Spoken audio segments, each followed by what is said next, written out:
12 milyong pisong halaga ng mga di-manoy pekeng gamot ang nawala sa NAIA o Ninoy Aquino International Airport matapos harangin ng customs.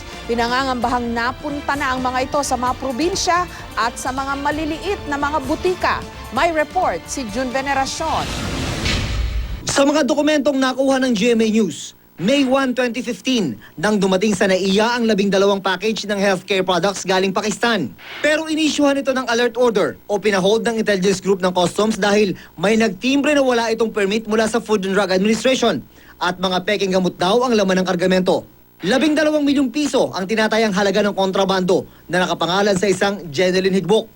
May 6 inilabas ang alert order. Pero sa hindi malamang dahilan, nailabas pa rin ang mga peking gamot kinabukasan. Karamihan sa mga naipuslit ay mga maintenance medicine daw para sa sakit sa puso at hypertension. Kaya nababahala ang Intellectual Property Manila, ang grupong nagtimbre sa customs ng illegal na shipment. Pumayag ang opisyal ito na magpa-interview sa kondisyong hindi papakita ang kanyang muka. We were alarmed kasi itong mga products na ito is nanggagaling sa isang supplier na matagal na naming suspected na nagpo-produce or nag-export ng mga counterfeit pharmaceutical products. Hindi mahanap kung saan napunta ang mga umano'y peking gamot.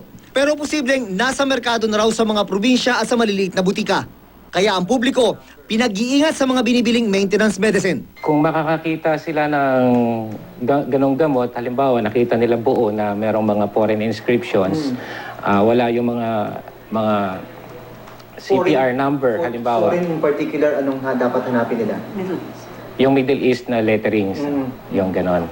Kung makita nila yun, pwede nilang i-report sa FDA. Sumulat na si Deputy Commissioner for Intelligence Group, Jesse De Llosa, kay Customs Commissioner Alberto Dina. Ipinapaalam na nagsasagawa na ng malalimang investigasyon para malaman kung sino ang mga dapat managot. Iimbestigahan natin itong issue sa peking gamot na despite na may alert order, ay nakalabas pa rin sa NAIA. Still sir, there is no let up sa campaign natin to curb smuggling, lalo na kapag itong mga peking gamot ay napakadelikado sir pagka kumalat sa merkado.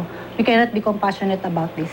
Sinubukan namin kunin ang panig ng Customs NAIA, pero sabi ng kanilang collector na si Edgar Macabeo, mag-iimbestiga muna siya bago magbigay ng pahayag. June Veneracion, GMA News.